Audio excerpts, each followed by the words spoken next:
स्वाध्याय इयत्ता 8वी विषय मराठी पाठ 16वा चोच आणि चारा. प्रश्न पहिला. खालील आकृती पूर्ण करा. उत्क्रांतीनंतर टिकून राहिलेले पक्ष्यांमधील बदल. चोच, चोचीची संरचना, एकटूथ, पक्ष्यांचे निरीक्षण करताना बघितल्या जाणाऱ्या गोष्टी, पक्ष्यांचा रंग, उडण्याची किंवा बसण्याची पद्धत, चोचीचा आकार,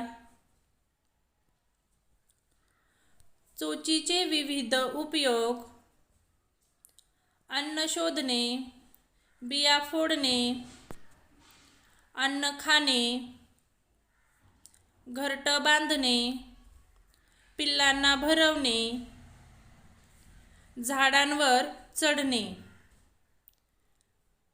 प्रश्न दुसरा. एका शब्दात उत्तर लिहा.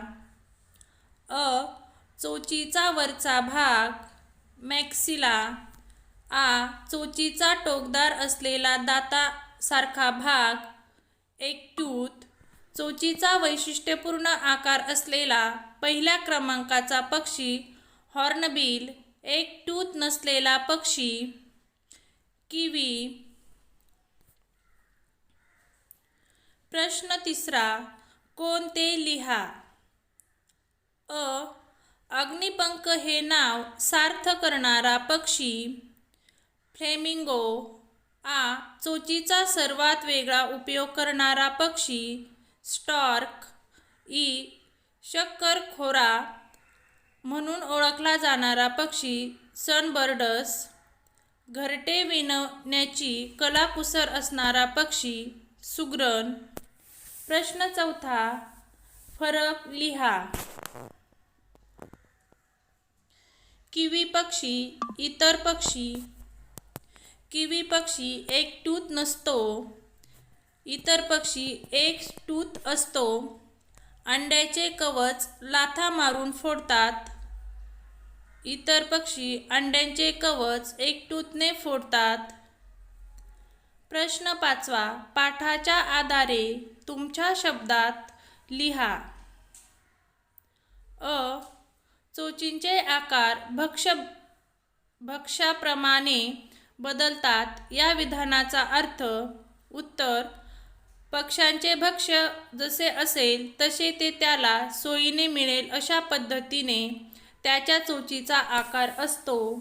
म्हणून सापासारख्या प्राण्यांची शिकार करणाऱ्या गरुड, घार यांची चोच अणकुचीदार तर जमिनीवरचे किडे खाणाऱ्या सुतार पक्ष्यांची चोच सरळसोट असते. शिंजीर पक्षी फुलांमधला मधुरस चोखतात म्हणून त्यांची चोच लांब आणि बाकदार असते. आ. पक्ष्यांच्या चोची पुराणातून तुम्हाला मिळालेली नवीन माहिती. उत्तर.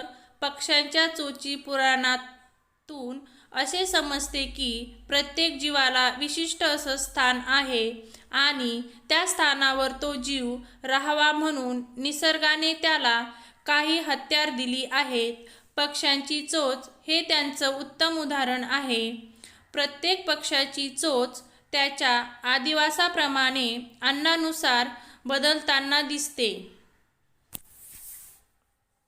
इ. ज्याने चोच दिली तो चाराही देतो या म्हणीचा अर्थ. उत्तर. ईश्वराने आपल्याला पोट दिले तर जगण्यासाठी लागणारे अन्न पण तोच देईल. तसेच ईश्वराने पक्ष्यांना चोच दिली तर त्याच्या चोचीत चारा म्हणजेच त्या पक्ष्यांना लागणारे अन्न देखील ईश्वर देईल. याचा अर्थ ईश्वराने ज्याला जसं घडवलं तसं त्याचं अन्नही तयार केले आहे. म्हणून ज्याला चोच दिली त्याला चाराही तोच देतो असे म्हणतात.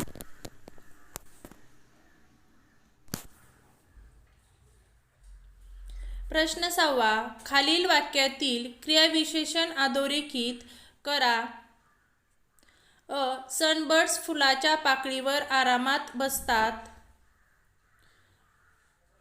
क्रियाविशेषण आरामात. आ. बहिणाबाईंनी सुगरणीच्या चोचीचे अचूक वर्णन केलं. क्रियाविशेषण अचूक. इ.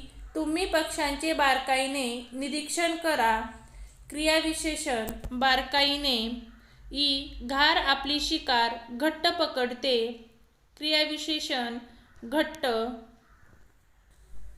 प्रश्न 7. पाठात आलेल्या पक्ष्यांच्या नावाची यादी करा व त्या पक्ष्यांच्या नावासमोर त्यांची वैशिष्ट्ये लिहा. हॉर्नबिल हा पक्षी सर्वात अधिक वैशिष्ट्यपूर्ण चोच. फ्लेमिंगो चोच मध्येच वाकडी. गरुड घार ससाना अणकुचीदार चोच. सुतार हुप्पे सरळसोट चोच. सनबर्ड फुलांमधला मधुर रस चोखतात. खड्या व वेडा राघू सरळसोट चोच. सुगरण कलात्मक घरटे विणणे. शिंपी चोच सुईसारखी पातळ व टोकदार. खेळू या शब्दांशी. खाली दिलेल्या चित्रांसाठी योग्य विशेषणे सुचवा व त्या खालील चौकटीत लिहा. चित्र सुंदर गुलाब. रंगीबेरंगी मोर. आपण समजून घेऊया. खालील सामासिक शब्दांचा विग्रह करा. राजपुत्र राजाचा पुत्र.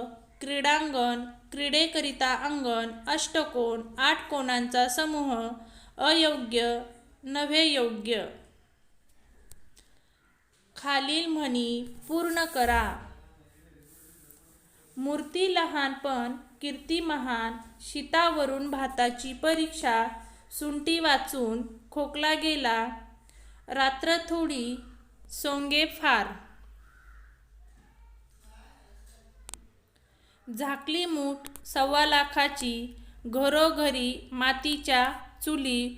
कोल्ह्याला द्राक्ष आंबट. अंथरूण पाहून पाय पसरावणे. इकडे आड तिकडे विहीर.